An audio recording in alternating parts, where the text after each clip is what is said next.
আসসালামু আলাইকুম। আমি এই ভিডিওতে আপনাকে দেখাবো আপনার ইউটিউব চ্যানেলটি কিভাবে ভেরিফিকেশন করবেন বা ভিডিও আপলোড দিতে গেলে যে অপশনগুলো আসে ওইগুলো যদি আপনি না করেন তাহলে আপনার ইউটিউব চ্যানেলটি মনিটাইজেশন করতে পারবেন না।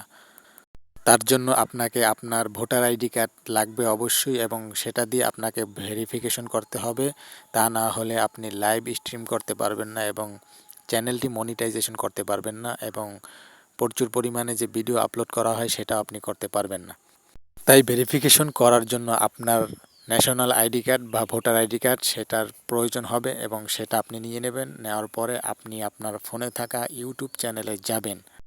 আর এই ভেরিফিকেশন করলে আপনার চ্যানেলটি গ্রো হওয়ার সম্ভাবনা আছে এবং ভালো ভিউজ পাবেন। তাই আপনার ইউটিউব চ্যানেলটি এরকম ভেরিফিকেশন করে নেবেন।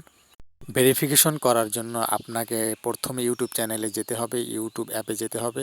এখানে আসার পরে নিচে যে প্লাস আইকন দেখতেছেন এখানে আপনি ক্লিক করবেন। যেখান থেকে আপনি ভিডিও আপলোড করেন এখানে ক্লিক করার পরে আপনার সামনে এরকম একটি ইন্টারফেস আসবে। এখান থেকে ক্রিয়েট এ পোস্ট এখানে যদি আপনি ক্লিক করেন তাহলে আপনার সামনে একটি এরকম ইন্টারফেস আসবে।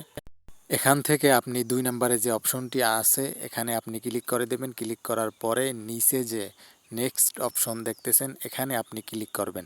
এখানে ক্লিক করার পরে আপনার সামনে এরকম একটি ইন্টারফেস আসবে। এখানে আসার পরে নেক্সট অপশন যে দেখতেছেন এখান থেকে নেক্সট অপশনে ক্লিক করবেন এবং এখান থেকে নিচে যাবেন।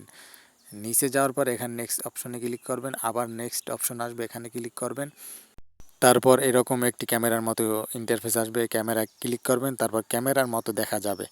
এখানে আমি ঘোলা করে দিলাম, তাই ক্যামেরার মতো এরকম আসবে যেরকম আপনি ছবি তোলেন। তাই এখানে আপনার ভোটার আইডি কার্ডটি বা ন্যাশনাল আইডি কার্ডটি থুয়ে সামনে রেখে আপনার ছবি তুলতে হবে এবং এটা আপনাকে সাবমিট করতে হবে। আমি এখানে আমার ভোটার আইডি কার্ডটি দেখাবো না, তাই আমি ঘোলাটে করে দিলাম। এখানে যদি কোনো রকম সমস্যা দেয় আপনি আবার নতুনভাবে ক্যামেরা করে বা ছবি তুলে আপনি দিবেন, তাহলে আর কোনো সমস্যা হবে না। তাই এখানে আপনি এই যে সাবমিট অপশন দেখতেছেন এখানে ক্লিক করবেন। তারপর এরকম একটি ইন্টারফেস আসবে। এখানে দেখতেছেন লেখা আছে আপনাকে ২৪ ঘন্টার ভিতরে তারা আপনাকে রিকভারি করবে বা এটা চেক করবে, করার পরে আপনাকে এটার ফলাফল দিবে। এখন যদি আমরা এখান থেকে বের হয়ে আবার নতুনভাবে যদি আমরা ইউটিউবে যাই তখন যদি আপনি আবার এই প্লাস আইকন এখানে যদি আপনি ক্লিক করেন, ক্লিক করার পরে ক্রিয়েট এ পোস্ট এখানে যদি আপনি ক্লিক করেন তারপর এখানে দেখতেছেন আইডি ইন রিভিউ, অর্থাৎ আপনার যে আইডিটি বা ন্যাশনাল আইডিটি আপনি আপলোড করছেন সেটা রিভিউ চলতেছে। চলার পরে আপনাকে বিস্তারিত ২৪ ঘন্টার ভিতরে জানানো হবে। ধন্যবাদ। ভিডিওটি ভালো লাগলে সাবস্ক্রাইব করবেন।